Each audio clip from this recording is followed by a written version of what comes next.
கிறிஸ்துவுக்குள் அன்பானவர்களை கர்த்தருடைய நாமத்தில் உங்களை மகிழ்ச்சியோடு வாழ்த்துகிறேன். கர்த்தர் உங்களோடு இருப்பாராக, உங்களை ஆசீர்வதிப்பாராக. ஆதியாகமம் 26ஆம் அத்தியாயத்தினுடைய 12வது வசனத்தை வாசித்து பார்க்கும் பொழுது, அங்கே ஈசாக்கு விதை விதைத்தான், அதனுடைய விளைவு 100 மடங்கு பலன். ஆனால் இதை அநேகர் நாம் எப்படி புரிந்து கொள்கிறோம் என்றால், பஞ்சம் நிலவி கொண்டிருந்த ஒரு சூழலில் அந்த பஞ்ச காலத்திலே விதைத்தான் என்று புரிந்து கொள்கிறோம்.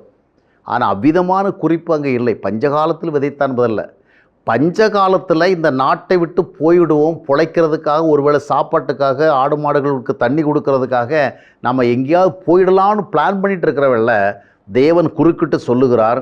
இதை நீங்கள் ஆதியாகமம் 26ஆம் அத்தியாயத்தினுடைய 2-3 வசனங்களாக வாசிக்கலாம். நீ எங்கேயும் போகாதப்பா, இங்கேயே இரு, நான் இந்த தேசத்திலே உன்னை ஆசீர்வதிப்பேன் சொல்லி ஆண்டவர் நிறுத்தி வைக்கிறார்.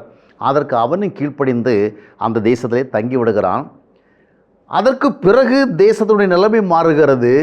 விதை விதைக்கிறான், 100 மடங்கு பலன் வருகிறது. நாம் என்ன சொல்லுகிறோம்னா, பஞ்சகாலத்தில் விதைத்தான், மழை பெய்யாத காலத்தில் விதைத்தான், நிலத்தில் நீர் இல்லாத காலத்தில் விதைத்தான், 100 மடங்கு பலன் பெற்றான். அப்படி அல்ல.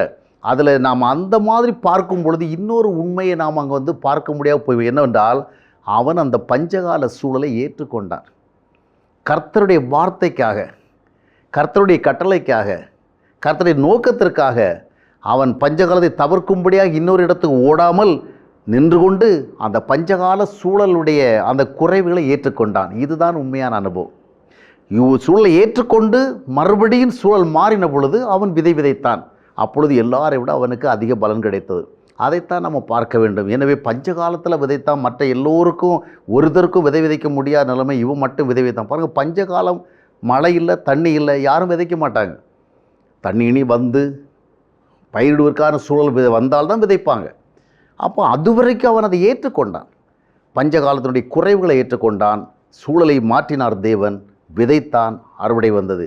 எனவே சில நேரங்களில் நம்முடைய வாழ்க்கையில் ஆண்டுடைய வார்த்தை கீழ்ப்படிந்து விட்ட காரணத்தினாலே உடனடியாக ஒட்டுமொத்தமாக நமக்கு ஒரு ஆசீர்வாதம் வந்து விட்டோம் என்று சொல்ல முடியாது. ஆனால் ஆண்டவருக்காக இந்த கஷ்டத்தை நஷ்டத்தை ஏற்றுக்கொள்ளுகிற பொழுது நிலைமைகள் மாறுகிறது. அங்கே நாம் எதிர்பார்த்ததை விட அதிகமாக நன்மைகள் வருகிறது. எனவே அந்த விதமாக ஆண்டவருக்காக, ஆண்டவர் நமக்கு அனுமதித்த சூழலை ஏற்றுக்கொண்டு கஷ்ட நஷ்டங்களை தாங்குகிற பொழுது அடுத்த கட்டத்திலே நமக்கு ஆசீர்வாதமான அடுத்த பகுதி ஏற்படுகிறது. அதைத்தான் வேதம் சொல்லுகிறது.